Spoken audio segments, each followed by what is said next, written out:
L'homme, ami de la nature, devient, lorsque les taureaux arrivent, le gardien. Moi, rasoteur, à l'attaquer, je m'apprête. Cette cocarde, je vais la voir. J'ai promis de la ramener ce soir. J'aimais bien le contact des chats, j'aimais bien moi, ce que j'aime, aller c'est l'écarter, le rapport qu'il y a entre l'animal et que la bio, que les abeilles, et en fait un peu tout ce qui entoure ce monde.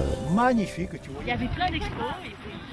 Le MUSEM et le Crypte PACA, plateforme ressources au service des établissements agricoles, ont décidé de s'associer pour développer une démarche pédagogique et culturelle à partir des collections agricoles du MUSEM avec celles des musées de société de la région PACA.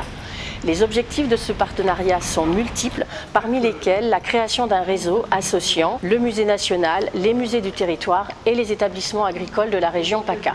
Et aussi lié à l'élevage, la chasse, la pêche. Le projet PATREM a pour principal objectif de mettre en valeur le patrimoine du musée des civilisations de l'Europe et de la Méditerranée, ce patrimoine agricole qui est constitué d'environ 20 000 objets, et de mettre en relation ce patrimoine national avec un patrimoine territorial grâce à l'action et au partenariat de différents musées sur le territoire de la région PACA.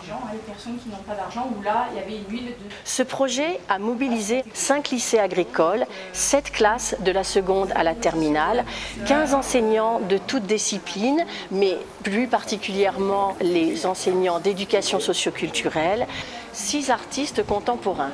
Vous pouvez vous présenter, s'il vous plaît. Bonjour, en fait, je m'appelle Sébastien Blache. L'objectif pour les élèves est de faire le lien entre un patrimoine, donc quelque chose de passé, et quelque chose de plutôt contemporain, c'est-à-dire la réalisation de portraits d'acteurs du territoire rural. L'une des premières étapes consiste à sélectionner un certain nombre d'objets. Tu te souviens d'avoir choisi quelque chose? Qui l'a choisi? De quoi? Vous reconnaissez certains objets?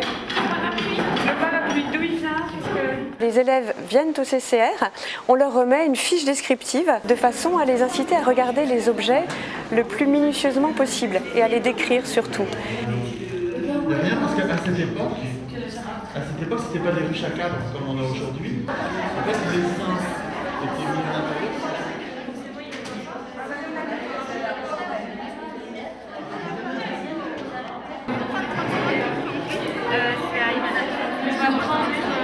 Donc là, on a par exemple une classe qui a travaillé sur l'apiculture et un élève qui a dessiné donc, le pressoir à miel. Le projet PATREM a permis à plusieurs classes de venir au centre de conservation et de ressources, voir les collections, les appréhender. L'équipe du département des collections avait avec eux présélectionné certains objets pour les mettre à leur disposition pour étude dans le cadre de la réalisation de leur projet. L'autre grande étape du projet, c'est la préparation de l'enquête ethnographique, autrement dit l'enquête de terrain. Pour préparer les élèves à cette enquête, on les accompagne pour rédiger le guide d'entretien. On utilise en fait pour ce faire des portraits issus de la cinémathèque du ministère de l'Agriculture. Ensuite, on propose aux élèves d'affiner ce guide d'entretien en faisant des recherches documentaires et ils vont aller sur le terrain.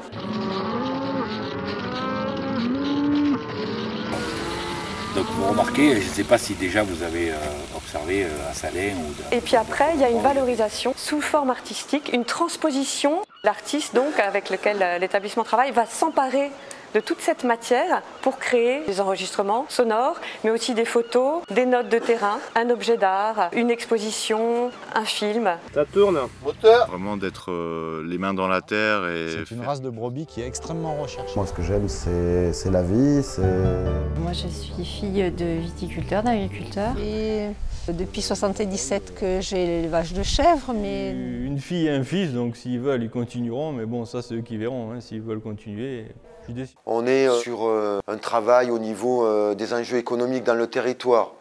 On est aussi dans une approche du territoire dans laquelle il s'agit de mettre en évidence à la fois les acteurs économiques, les acteurs sociaux, les élus.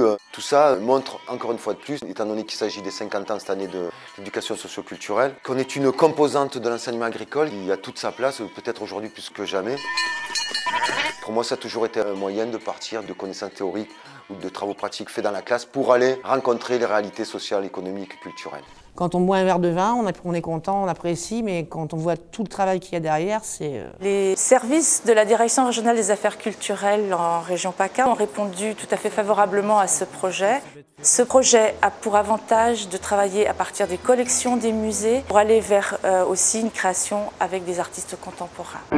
Les cristaux se reflètent sur ma peau, la chaleur et le manque d'eau nous épuisent. Il faut faire en sorte que l'ESC reste une composante de l'enseignement agricole pour permettre à des jeunes en formation de préparer un avenir de citoyens et de professionnels.